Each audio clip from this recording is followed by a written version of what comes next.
बोलिए लक्ष्मी मैया की जय। दीपावली कब है? आज इस वीडियो से आप लोगों को बहुत ही सटीक और बहुत ही दुर्लभ जानकारी प्राप्त होगा, क्योंकि इस बार दीपावली को लेकर के लोगों को बहुत ही कन्फ्यूजन है। बहुत लोग जो है इस बार दीपावली को लेकर के 31 को है या 1 तारीख को है, बहुत लोग कंफ्यूज हैं। तो आज इस वीडियो से स्पष्ट हो जाएगा आपको दीपावली कब मनाना है, दीपावली किस दिन आप करेंगे। आप इस वीडियो में अंत तक बने रहें, जिससे आपको सारी जानकारी प्राप्त होगा। दीपावली के दिन क्या करना चाहिए, दीपावली में माँ लक्ष्मी को प्रसन्न कैसे करें, दीपावली में माँ लक्ष्मी को अपने घर कैसे बुलाएं और दीपावली में किस प्रकार से पूजा किया जाता है, ये भी आप इस वीडियो के माध्यम से जानकारी प्राप्त करेंगे। दीपावली में लक्ष्मी, गणेश और विशेष महालक्ष्मी का पूजन कैसे होता है, किस प्रकार आप अपने घर में बरकत कर सकते हैं और लक्ष्मी का आगमन बढ़ा सकते हैं, अपना आय बढ़ा सकते हैं, अपने आय में वृद्धि कर सकते हैं। आप लोग बहुत ही ध्यानपूर्वक से हमारी बातों को सुने। अब मैं एक एक विधि को सारा स्टेप बाय स्टेप बताऊंगा, किस प्रकार से माँ लक्ष्मी का पूजन करना है। सबसे पहले तो जहां आपके घर में मंदिर का स्थान है, वहां पे अच्छे से सफाई कर लें। सफाई करने के बाद सर्वप्रथम गंगा जल का छींटा लगाएं। गंगा जल का छींटा लगा करके आप लोग आसन वहाँ पे बिछा लें और आसन पे आप बैठ जाएं। फिर आप पूजन की सारी सामग्रियाँ ले लें। सामग्री में कुछ चीज़ें माँ लक्ष्मी के लिए और कुबेर भगवान के लिए विशेष होता है। जैसे एक आता है कुबेर पोटली, उसमें सारी कुछ सम्मिलित रहता है। वो कुबेर जी जो मूर्ति होता है उसमें रख करके पूरे साल रखना होता है। ये आपको प्रत्येक साल करना चाहिए, क्योंकि कुबेर देवता उसी से प्रसन्न होते हैं। बहुत ही उनको सारी जो उसमें अनेक प्रकार का जड़ी बूटी होता है उससे वो बहुत ही प्रसन्न होते हैं, बहुत उनको प्रिय है कुबेर भगवान को। और जब तक कुबेर भगवान आपके ऊपर प्रसन्न नहीं होंगे, जब तक आपका कार्य आगे नहीं बढ़ेगा और बिल्कुल तेजी के साथ नहीं दौड़ेगा। तो आप लोग दीपावली में ये कार्य अवश्य करें, जिससे आपके ऊपर माँ लक्ष्मी का कृपा तो प्राप्ति ही हो, साथ साथ भगवान श्री धन के अधिपति देवता कुबेर भगवान का भी आपके ऊपर आशीर्वाद प्राप्त हो। और कुबेर भगवान का एक अस्थाई स्थान होना चाहिए। उनका जो भी आप स्थान बनाएं उसको बिल्कुल अस्थाई बनाएं। उनको पूरे साल वहीं पर विद्यमान करके, विराजमान करके रखना होता है। जब आप पूजा करें प्रत्येक दिन तो उनको धूप दीप दिखा दें, कुछ भोग लगा जाए। भोग कुबेर भगवान को भी लगाना चाहिए प्रत्येक दिन। या एक काम और कर सकते हैं, जो आप अपने मंदिर में और भगवान के लिए भोग लगा रहे हैं, उसी में भगवान कुबेर के नाम से भी थोड़ा प्रसाद रख दें और भोग लगाते समय उनका भी नाम ले लें। जैसे आप भगवान गणेश, माता गौरी, माँ भगवती दुर्गा जी, भगवान शिव के लिए और भी जो आपके मंदिर में मूर्ति हैं, राम दरबार, हनुमान जी, जो जिसको मानता है, उसके साथ साथ कुबेर देवता का भी नाम ले लेना चाहिए। हे कुबेर देवता, आप भी इस भोग को ग्रहण करें और शुभ कार्य करें। इस प्रकार से उनको भी उसमें सम्मिलित कर सकते हैं। जो उनका खजाना होता है और जो उनकी सारी जड़ी बूटी होती है, उसका मैं एक एक बार सारे का नाम आप लोगों को बता देता हूँ। अगर आप लोग अपने घर में कुबेर के साथ रखना चाहते हैं तो उसको अवश्य रखें और रख करके एक बार आजमाएं, देखें आपको कितना ज़्यादा फल की प्राप्ति होती है और आपका कारोबार कैसे दौड़ने लगता है। आपका बिजनेस कैसे तेजी के साथ आगे बढ़ने लगेगा। कुबेर की पोटली में उसमें गुंजा होता है। गुंजा आपको पैकेट में भी मिल जाएगा और आपको खुला भी मिल जाएगा।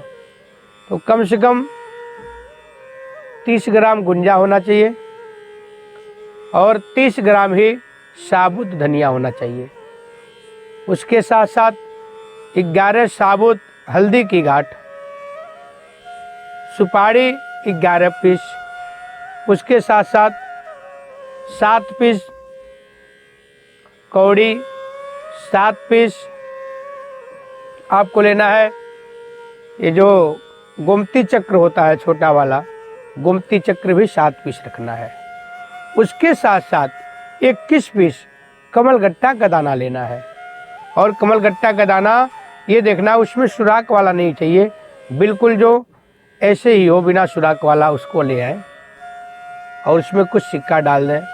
उसके साथ साथ आप जैसे मान लीजिए दीपावली में लक्ष्मी गणेश का मूर्ति खरीदते हैं, सिक्का खरीदते हैं चांदी का, वो उसको कुबेर जी के साथ डाल दें। अब इसमें 2 प्रकार का होता है। जैसे आप कुबेर भगवान को स्थापित करेंगे तो उनको या तो किसी ऐसे पात्र में रख सकते हैं, उसी में सारी जड़ी बूटी डाल दीजिए पूजा करके, या तो आप उनके लिए एक बहुत अच्छा शीशा का डिब्बा और पीतल का भी डिब्बा आता है, अष्टधातु का भी डिब्बा आता है, ऊपर से ढक्कन होता है, उसमें चारों तरफ भी हवा पास होने का जगह भी बना रहता है, उसमें भी रख सकते हैं। फिर उनको 2 महीने 3 महीने पे निकाल करके साफ करके फिर दोबारा रख दीजिए। इसी प्रकार से आपको कुबेर जी का पूजन करना है। अब मैं आपको बताऊंगा जो लक्ष्मी गणेश का और महालक्ष्मी का पूजन करना है दीपावली में, उसका मैं विशेष विवरण बता देता हूँ किस प्रकार से भगवान गणेश, माता लक्ष्मी और महालक्ष्मी का पूजन करना है। तो अभी तो मैं आपको बता ही रहा था, जब तो मैं कुबेर भगवान का बताने लगा। तो आपको सबसे पहले आसन बिछा लेना है गंगा जल छिड़कने के बाद। आसन भी अगर पीला या लाल हो तो और अच्छा माना जाता है। फिर आप सारी सामग्रियों को रख लें। जो हर साल आप सिक्का खरीदते हैं उसको भी एक पात्र में रख लें।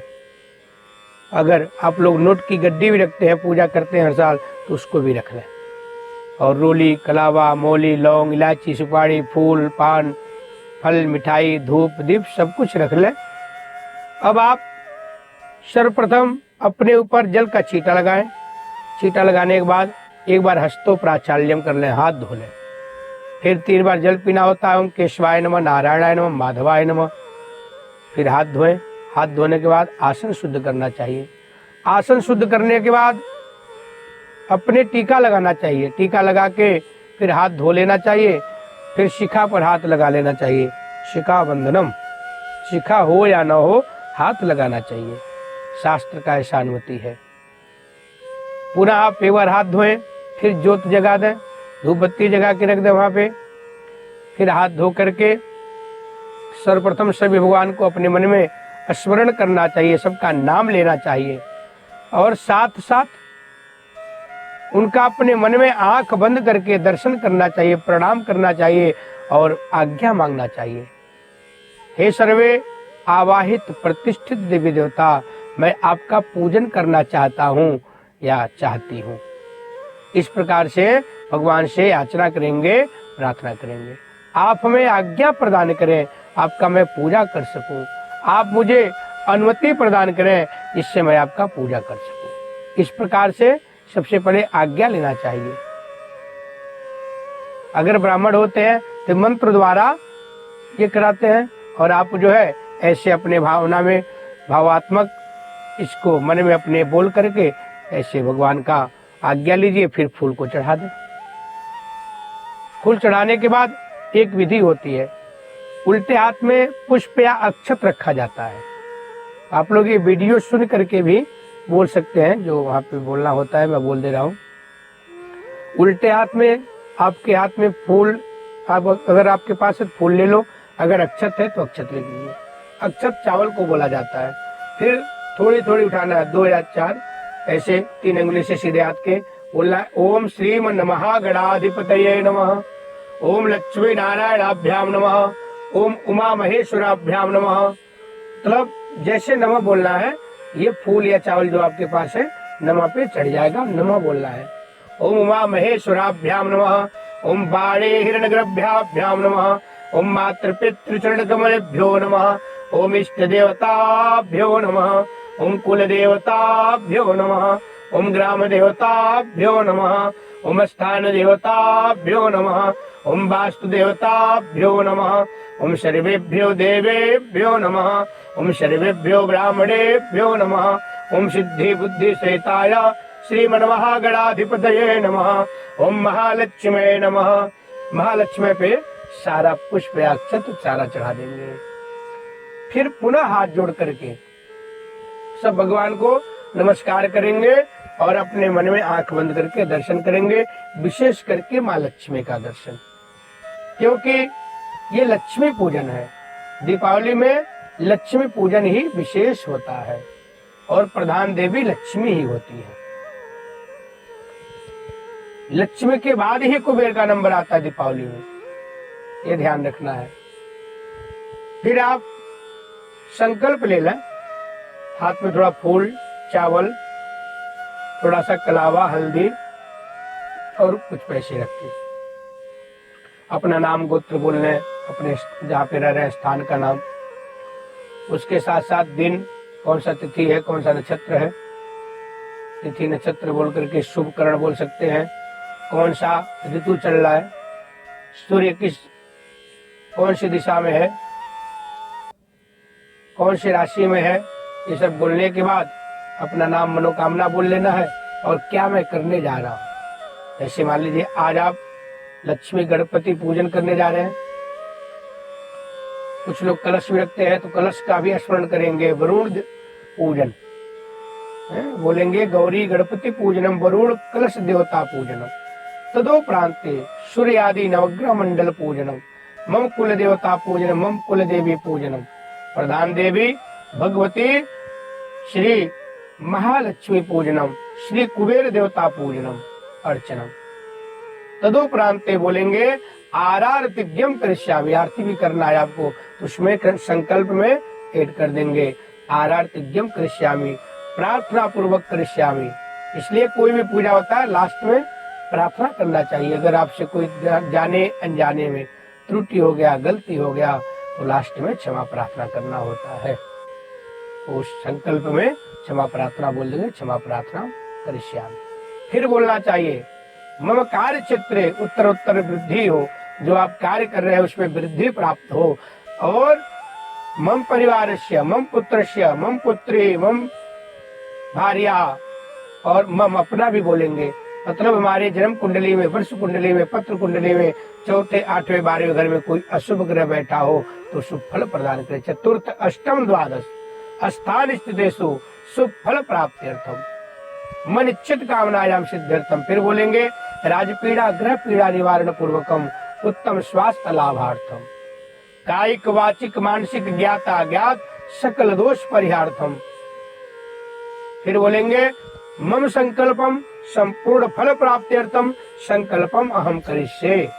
फिर आप जो संकल्प है अहम करिष्ये बोलने के बाद अपने माथे से ऐसे लगा लेंगे और अपने मन में मनोकामना बोल देंगे। विशेष मनोकामना जो है वो हाथ माथे पे लगा करके मनोकामना बोल देंगे। फिर आप 2-4 चावल लेके संकल्प में छोड़ दीजिए, ओम शुभम भवतु शुभानि संभवन्तु, संभवन्तु बोल करके सारा अक्षर छोड़ देंगे। उसके बाद आप अब ध्यान आवाहन करेंगे गणपति और माँ लक्ष्मी का। जब लक्ष्मी गणेश का पूजन हो जाएगा, फिर आप ज्योत के ऊपर थोड़ा पुष्प छोड़ दीजिए और हाथ जोड़ लीजिए। हे दीप नारायण देवता, जैसे दीप जलने के बाद वहां प्रकाशमय हो जाता है, ऐसे मेरा जीवन पूरा प्रकाशमय हो। फिर आप दोबारा हाथ में अक्षत पुष्प ले लेंगे और कलश में वरुण देवता का वाहन करेंगे। ओम नमो नमस्ते स्फटिका प्रभाय सुश्वेतहारा यशुमंगलाय सुपाशहस्ता यजशासनाय जलाधिनाथा य नमो नमस्ते। इस मंत्र से कलश के ऊपर पुष्प अक्षत छोड़ करके बोलेंगे कलशस्य वरुण देवता ध्याये ध्यानम आवाहनम यह गच्छ यह तिष्ठ स्थापयामि पूजयामि अक्षत पुष्पाणि समर्पयामि। ये कलश के ऊपर छोड़ देंगे अक्षत पुष्प। फिर आप सूर्य आदि नवग्रह मंडल का नवग्रह का पूजन कर लीजिए, नवग्रह का ध्यान कर लीजिए। नवग्रह का ध्यान करने के बाद आप जो है कुबेर देवता और धनंजय देवता का आवाहन कर ले। पहले हाथ जोड़ करके उनका अपने मन में दर्शन करते हुए उनको बुलाएं और उनको नमन करके अक्षत पुष्प छोड़ दो।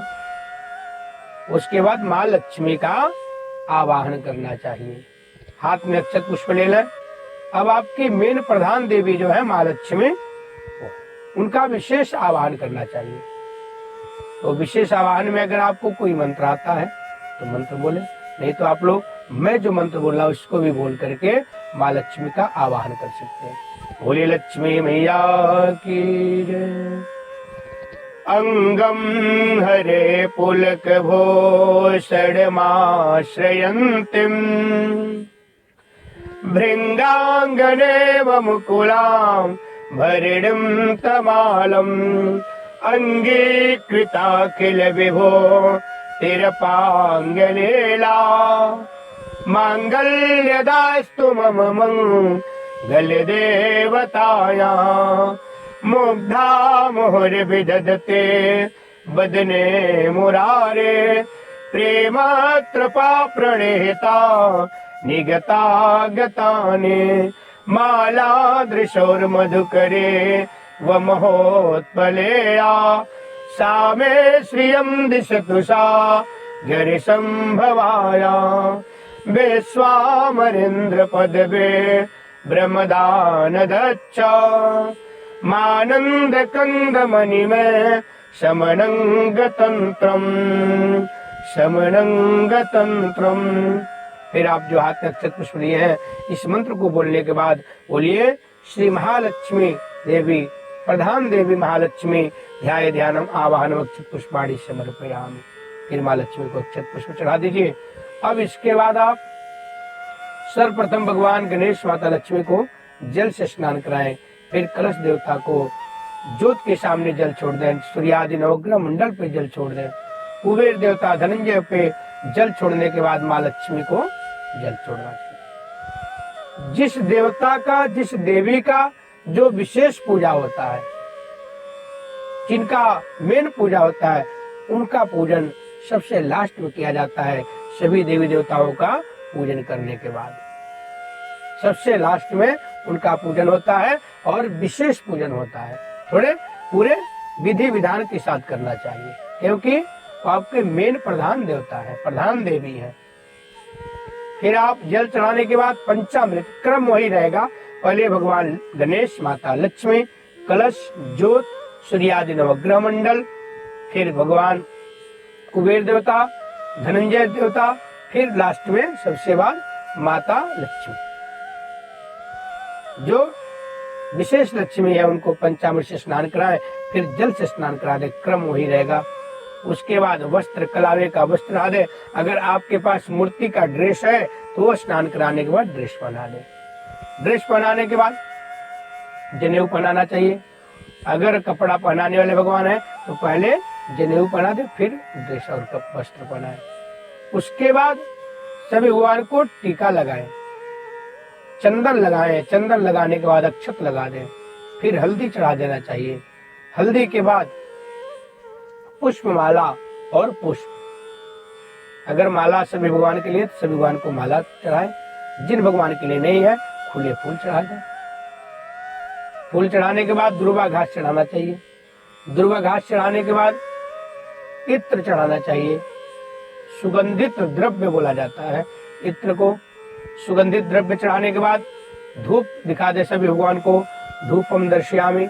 धूप दिखाने के बाद दीपम प्रदक्षिणामि। ज्योत का 3 बार प्रदक्षिणा कर ले, परिक्रमा कर ले फूल से। फिर परिक्रमा करने के बाद 3 बार उसी फूल से जोत के लौ का सभी भगवान को दर्शन कराना चाहिए और वो पुष्प गणेश जी को चढ़ा देना चाहिए। फिर हाथ धो के सभी भगवान को भोग लगाना चाहिए। भोग लगाने के बाद उसके साथ जल रखना चाहिए किसी पात्र में। फिर आप सीधे हाथ को अंजलि बनाएं और उल्टे हाथ से आचमनी से जल लेकर के भगवान के सामने ऐसे घुमा दें। ऐसे घुमाने के बाद एक बार फिर चढ़ा दें। फिर दोबारा जल लें, फिर जल लेके ऐसे एक बार भगवान के सामने घुमा दें, फिर चढ़ा दें। फिर तीसरी बार लें, तीसरी बार जल ऐसे घुमा के चढ़ा दें, चौथी बार लेकर के चढ़ाना चाहिए। अपानाय स्वाहा, व्यानाय स्वाहा, उदानाय स्वाहा, शमानाय स्वाहा, मध्य मध्य आचमनियम जलम च समर्पयामि, इस मंत्र को बोल दें। उसके बाद आप फल चढ़ाएं। ऋतु फलम समर्पयामि। ऋतु अगर मंत्र आप लोग बोलना चाहते हो तो मंत्र भी सुन लें और इस मंत्र को बोल सकते हैं। ओम जाहा फल निर्जा अफला अपुष्प जाश्च पुष्पिणे बृहस्पति प्रसोस्तास्तानो मुंचन्त वग्गुं हर्ष। इस मंत्र से फल चढ़ाया जाता है। फल के बाद आता है तांबूल का नंबर। तांबूल पान को बोला जाता है। अगर आप प्रॉपर पान बनवा करके लाए हैं मीठा, मीठा पान चढ़ाए, नहीं तो पान के पत्ते पे लौंग, इलायची, थोड़ा सा किशमिश, अगर आपके पूजन सामग्री में काजू है तो काजू भी पान में डाल दें, थोड़ा सा गरी डाल दें, फिर उसको बंद कर दें। बंद 2 बार करके फिर ऊपर से लौंग लगा दें, फिर आप भगवान को अर्पण कर दें। पान चढ़ाने के बाद द्रव्य चढ़ाना चाहिए, पैसे को चढ़ा देना चाहिए। उसके बाद विशेष अर्घ चढ़ाया जाता है भगवान गणपति को। एक किसी कटोरी में चावल, हल्दी, रोली, दुर्वा घास, थोड़े से वस्त्र, एक सिक्का और जल एक कटोरी में डालना है और एक खाली कटोरी अपने सामने रख लें और कटोरी को दोनों तरफ से पकड़ करके जो नीचे खाली कटोरी है उसी में भगवान गणपति का अर्घ चढ़ा दें। ओम रच्छ रच्छ गणाधच्छ रच्छ त्रिलोक रक्षक भक्तानां अभयंकरता त्राता भो भवान्नवात् द्वै मात्रे कृपा सिंधो खड्गमास्तु गज प्रभो वरदस्तं वरं देहि वाञ्छित वाञ्छितार्थकम् अनेन सफलार्घेण फलदोस्तो सदा मम अनेन सफलार्घेण फलदोस्तो सदा मम। इस मंत्र को बोलते हुए अपने कटोरी का अर्घ खाली कटोरी में सामने अपने तरफ ऐसे पलटते जाए, चढ़ाते जाए। सारा चढ़ाने के बाद उस कटोरी को ढक दें और कटोरी को ढके हुए उठा करके एक बार गणेश जी को स्पर्श करा दें और बोले विशेष अर्घम विशेष फलदायकम महागणपतिम अर्पणमस्तु। उसके बाद आप सभी भगवान का पृथक पृथक या एक साथ प्रार्थना कर लें। प्रार्थना करने के बाद हाथ को अंजलि बना करके हाथ में आचमनी से जल रख लें और बोले ओम श्रीमन महागणाधिपते पूजनम तदोपरांते कलशस्य वरुण देवता पूजनम प्रत्यक्ष दर्शयामि दीप नारायण पूजनम सूर्यादि नवग्रह मंडल पूजनम तदोपरांते मम कुल देवता कुल देवी पूजनम श्री कुबेर देवता पूजनम धनंजय देवता पूजनम प्रधान देवी भगवती महालक्ष्मी पूजनेन अर्चनेन प्रियताम। ओम महालक्ष्मी महालक्ष्मी अर्पणमस्तु बोलते ही माँ लक्ष्मी के सामने चढ़ा दे। फिर ओम महालक्ष्मी नमः। अभी आपका पूजन सारा संपन्न हुआ है। अब इसके बाद एक आचमनी में सीधे हाथ से जल लें और बोले ओम सत्या संतु मम कामः। सत्या संतु मम कामः बोल के आचमनी का जल सामने चौकी के नीचे चढ़ा दें। फिर दोबारा बोले आचमनी में जल लेकर के ओम सत्या संतु मम कामः, मतलब मेरा कार्य सिद्ध हो और भगवान को पूजन अर्पण हो, शुभ कार्य।